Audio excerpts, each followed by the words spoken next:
নমস্কাৰ N S study space চেনেলটোলৈ স্বাগতম জনাইছোঁ। এইটো ভিডিঅ'ত আমি ক্লাছ 7ৰ সাধাৰণ বিজ্ঞানৰ কৈশোৰ অৱস্থাৰ বৃদ্ধি আৰু পৰিৱৰ্তন লেচন 5 এইটো আলোচনা কৰিম। ইয়াতে মেইনলি কি হয়, তোমালোকে এতিয়া ল'ৰালিকাল পাৰ হৈ কৈশোৰ অৱস্থা পালা, মানে এতিয়াৰ বয়সটো চেঞ্জ হোৱা বয়স। তোমালোকে শাৰীৰিকভাৱে মানসিকভাৱে মানে চেঞ্জ হ'ব।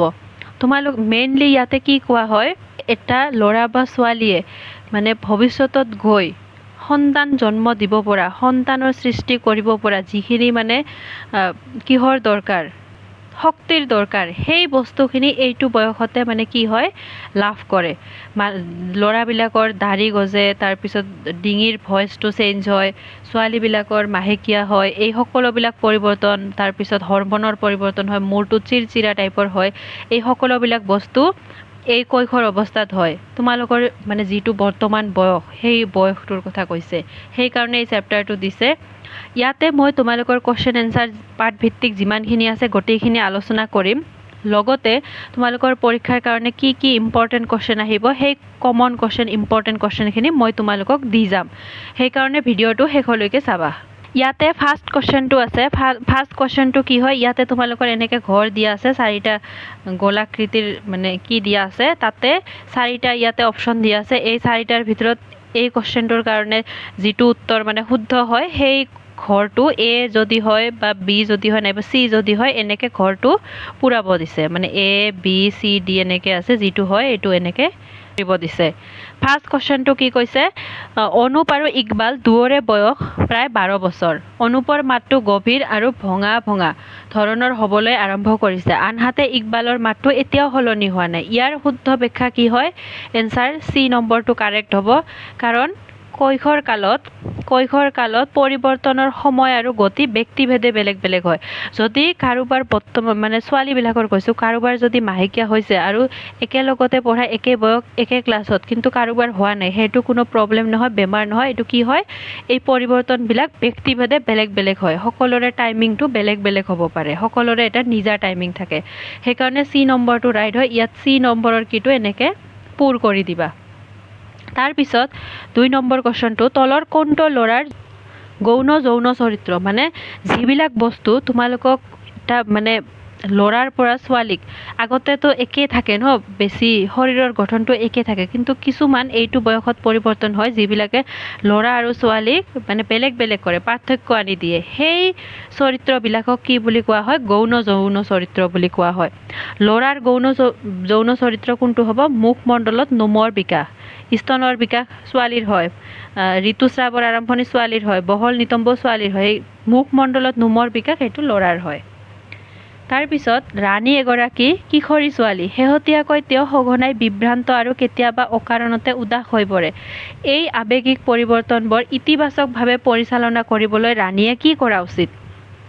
মই ক'লোৱে এইটো বয়সত কি হয়, মুডটো কেতিয়াবা এনেই দুখ লাগি থাকে, কেতিয়াবা খং উঠে, কেতিয়াবা ভাল লাগে, ফূৰ্তি লাগে, তো এনেকুৱা হৈ থাকে, উদাস হৈ থাকে, একো কাৰণ নাথাকে তথাপিও উদাস হৈ পৰে।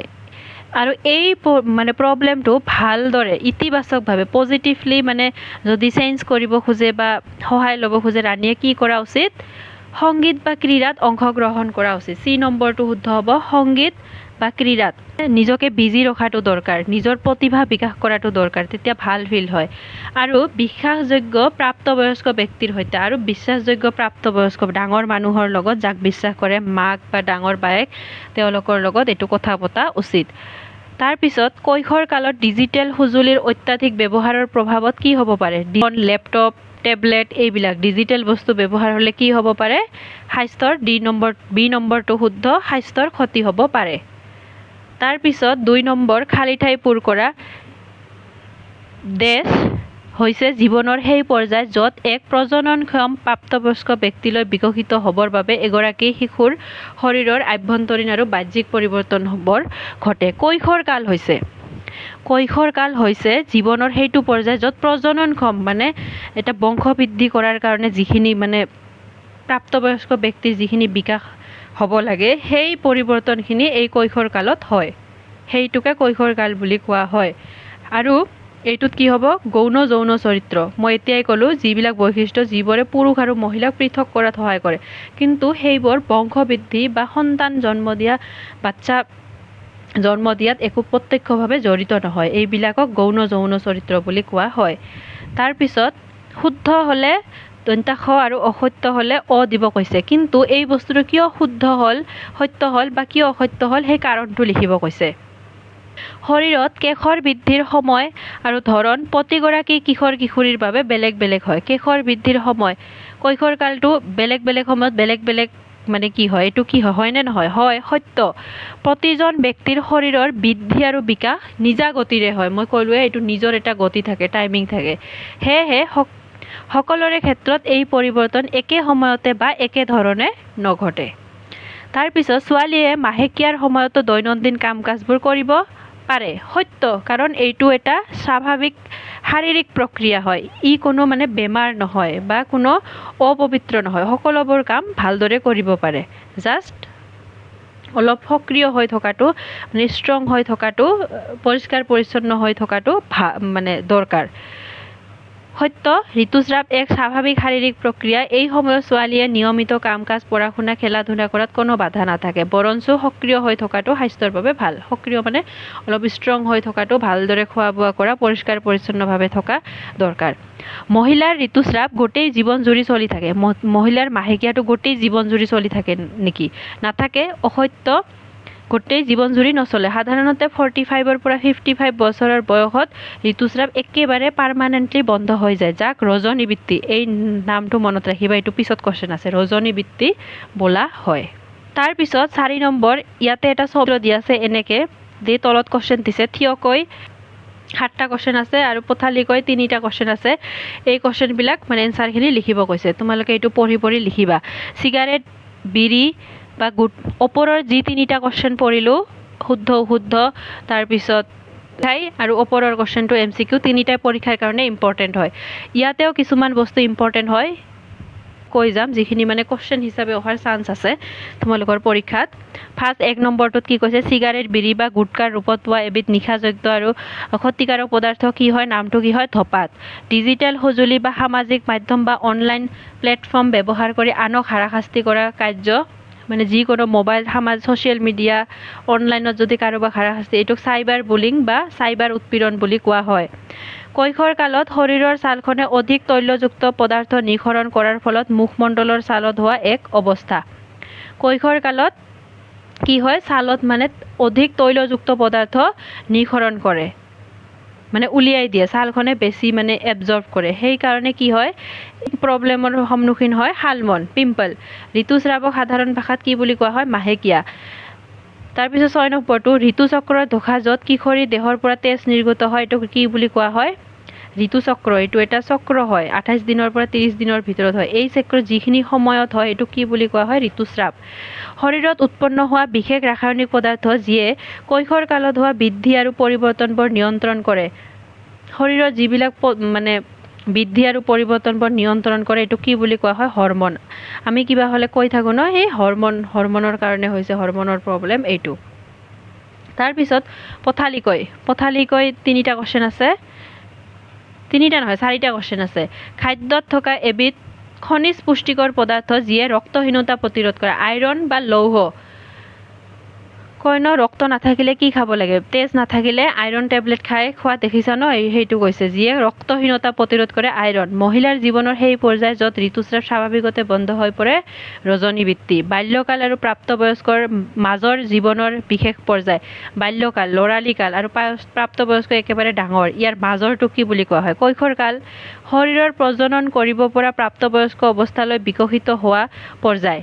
প্ৰাপ্তবয়স্ক অৱস্থালৈ বিকশিত হ'ব, তাৰ আগৰ পৰ্যায়টো কি হয়? কৈশোৰ কাল। তাৰপিছত কোৱেশ্চন আকাৰে গোটেইখিনিয়ে শ্বৰ্টকৈ মুখস্থ কৰিবা। তোমালোকে এতিয়া 7ত পৰা ডাঙৰ হৈছে, এইটো শ্বৰ্টকৈ গোটেইখিনিয়ে মুখস্থ কৰিবা। তাৰপিছত 10 নম্বৰ, A স্তম্ভৰ লগত B স্তম্ভ মিলোৱা, এইটোত একেবাৰে সহজ হয়, মুখস্থ কৰিবাই, পৰীক্ষাত আহে। ডিঙিৰ ঘটিকা, কিশোৰ ল'ৰাৰ ষড়যন্ত্ৰৰ বৃদ্ধি, এৰ লগত 5 নম্বৰটো মিলাবা। ঋতুচক্ৰটো 28ৰ পৰা 30 দিনৰ মূৰে মূৰে হয়। মেজাজৰ পৰিৱৰ্তন, কোনো স্পষ্ট কাৰণ নোহোৱাকৈ হঠাৎ আৱেগৰ পৰিৱৰ্তন। চেনিটেৰী পেড, ঋতুস্ৰাৱৰ সময়ত পৰিষ্কাৰ পৰিচ্ছন্নতা বজাই ৰাখিবলৈ ব্যৱহাৰ কৰা সামগ্ৰী। D-টো 2ৰ লগত মিলাবা আৰু E-টো 3ৰ লগত মিলাবা। নিচাযুক্ত দ্ৰব্যৰ অপব্যৱহাৰ, ধপাত মদ ড্ৰাগছৰ দৰে হানিকাৰক বস্তুৰ প্ৰতি আসক্তি যিয়ে স্বাস্থ্যৰ ক্ষতি কৰে। তাৰপিছত 8 নম্বৰ এই কুৱেশ্যনটো কি হয় যে কৈশোৰৰ লগত জড়িত আচৰণগত পৰিৱৰ্তনবোৰ কি হ'ব পাৰে। কৈশোৰ কালত কিছুমান আচৰণগত পৰিৱৰ্তন হয়, যেনেকৈ মেজাজৰ পৰিৱৰ্তন, আৱেগিক হয়, হঠাৎ কান্দি থাকে, হঠাৎ হাঁহি থাকে, আৱেগিক অলপ বেছি হয়, সৰু সৰু বস্তুত বেয়া লাগে। আগতেতো ল'ৰালি কালত একো বুজি নাপায়, মানে এইটো অৱস্থাত আহি অলপ কিবা গালি দিলেই কান্দি দিয়ে, তেনেকুৱা টাইপৰ হয়। খং উঠে, অকলে থাকি ভাল পায়, এইবিলাক আচৰণগত পৰিৱৰ্তন। কেইটা আছে? মেজাজৰ হঠাৎ পৰিৱৰ্তন, তীব্ৰ আৱেগ, শৈশৱতকৈ এই সময়ছোৱাত আৱেগ অনুভূতিবোৰ অধিক তীব্ৰ হয়, অকলশৰীয়া, অকলে থাকি ভাল পায়, সৃষ্টিশীলতা আৰু সামাজিক কামত আগ্ৰহ, এইটো সময়ত মানে নিজে অলপ বুজি পায়, ভাল ক্ৰীড়া, খেল ধেমালি, তাৰপিছত আৰ্ট, পেইণ্টিং, ড্ৰয়িং, ডান্স, এইবিলাকত অলপ ইণ্টাৰেষ্টটো আহি যায়, মানে এইবিলাক কৰি ভাল পায়। নিজকে যদি কোনোবাই তাৰিফ কৰে, যদি ভালকৈ কৰিব পায়, মানে মনটো ভাল লাগে, এইবিলাকৰ প্ৰতি আগ্ৰহটো হয়। নতুন ৰুচিৰ সন্ধান, এইটো সময়ত ল'ৰা ছোৱালীবিলাকে নতুন ৰুচি হবি বনাই লয়, এইটো কৰি ভাল পায়, আৰু এইটো বনোৱা উচিত, কাৰণ নিজকে ব্যস্ত ৰখাটো দৰকাৰ। অনলি পঢ়া শুনা কৰিলেই নহ'ব, বাকী বস্তুবিলাকতো আগবাঢ়ি থাকিব লাগে। তাৰপিছত এই 9 নম্বৰ কুৱেশ্যনটো ইম্পৰ্টেণ্ট হয় যে কৈশোৰ কালত সুষম আহাৰ গ্ৰহণ কৰাটো কিয় গুৰুত্বপূৰ্ণ। এইটো সময়ত কাৰণ বহুতো পৰিৱৰ্তন হয়, শাৰীৰিক পৰিৱৰ্তন, মানসিক পৰিৱৰ্তন হয়, সেইকাৰণে এইটো সময়ত শৰীৰৰ কাৰ্যবোৰ, দৈনন্দিন কাৰ্যবোৰ সুচাৰুৰূপে পৰিৱৰ্তন চলি থকাৰ কাৰণে ভাল খোৱাটো দৰকাৰ, সেইকাৰণে সুষম আহাৰৰ দৰকাৰ।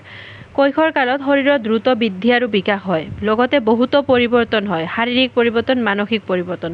এই সময়ত শৰীৰৰ সঠিক বৃদ্ধি আৰু দৈনন্দিন কাৰ্যবোৰ সুচাৰুৰূপে ভালদৰে সম্পাদন কৰিবলৈ পৰ্যাপ্ত পৰিমাণৰ কি লাগে? শক্তি লাগে আৰু পুষ্টিৰ প্ৰয়োজন হয়। আৰু তোমালোকে এনেকুৱা ৰ'দ হস্ৰৌকাৰটো অলপ বেলেগ ধৰণে দেখা পাবা, এইবিলাক অসমীয়া টাইপিঙৰ কাৰণে অট'মেটিকলি হৈ যায়। মই শুদ্ধ এনচাৰ জানো, তথাপিও মানে এইবিলাক অট'মেটিকলি হৈ যায়, মই ভুল কৰিছোঁ বুলি নাভাবিবা। সেয়েহে শৰীৰৰ এই পুষ্টিৰ প্ৰয়োজনীয়তা পূৰাবলৈ সুষম আৰু স্বাস্থ্যকৰ আহাৰ গ্ৰহণ কৰাটো অতি গুৰুত্বপূৰ্ণ।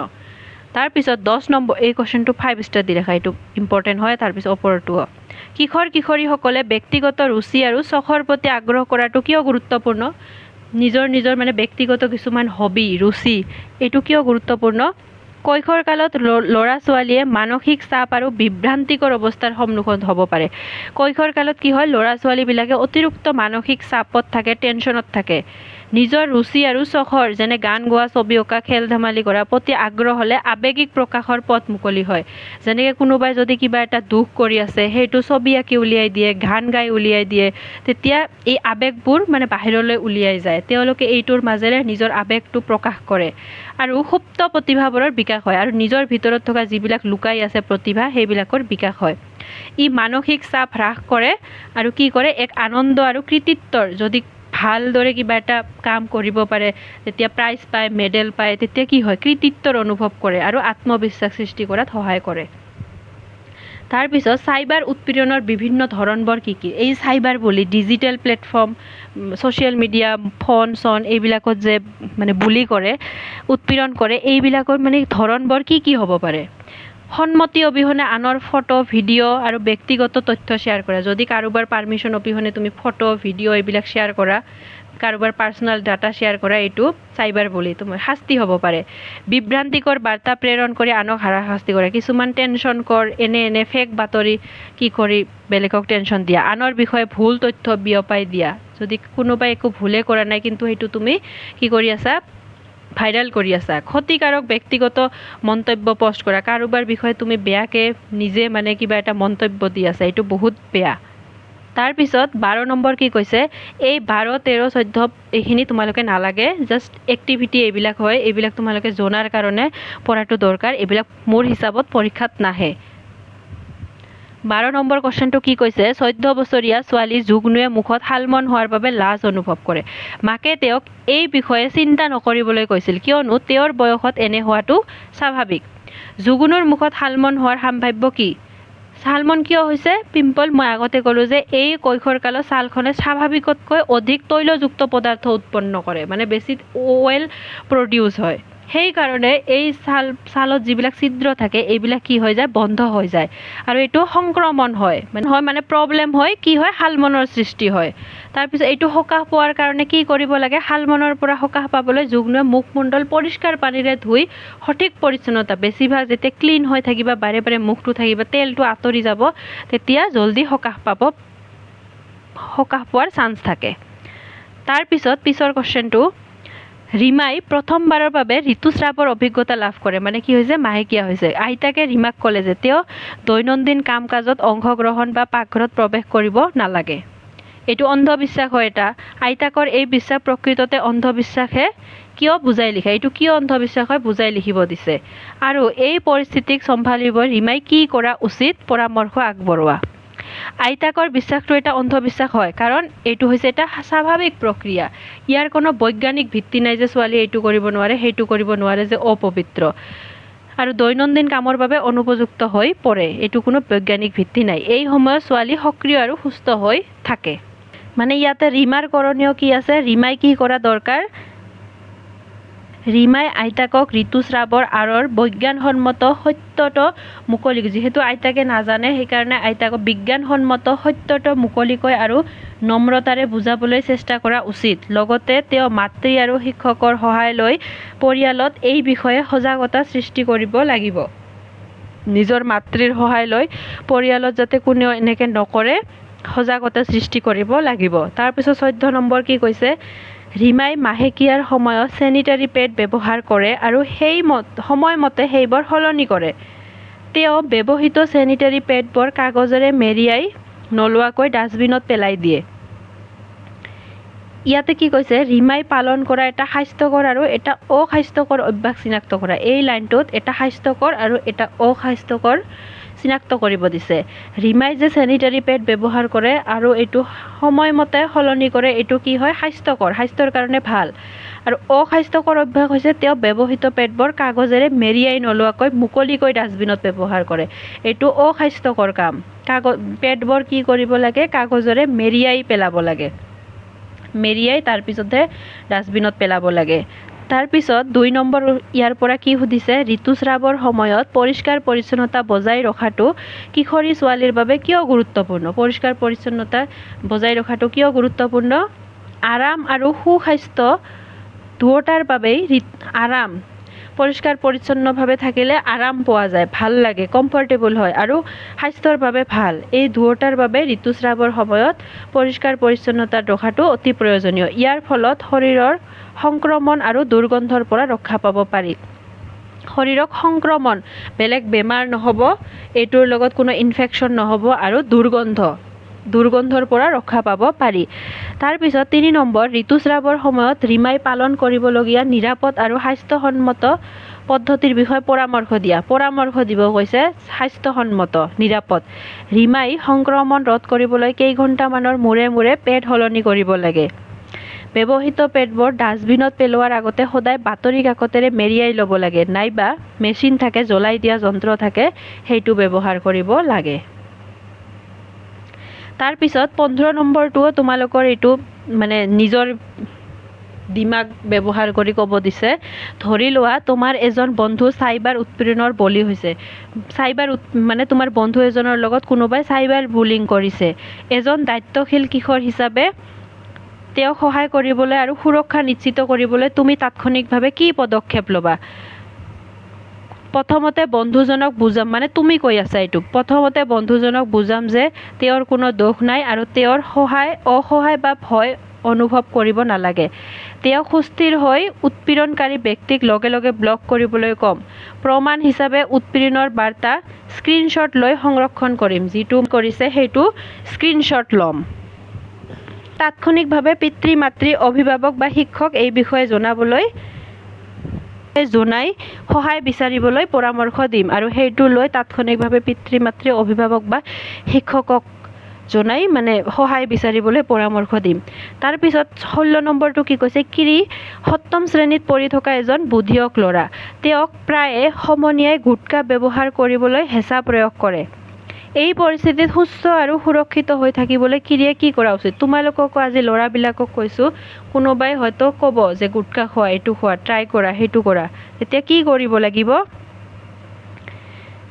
তেওঁ আত্মবিশ্বাসেৰে গুটখা ব্যৱহাৰ কৰিবলৈ অস্বীকাৰ কৰিব লাগে আৰু স্পষ্টভাৱে না ক'ব লাগে। যিকোনো পৰিস্থিতিত নিজৰ সিদ্ধান্তত অটল হৈ থাকিব লাগে।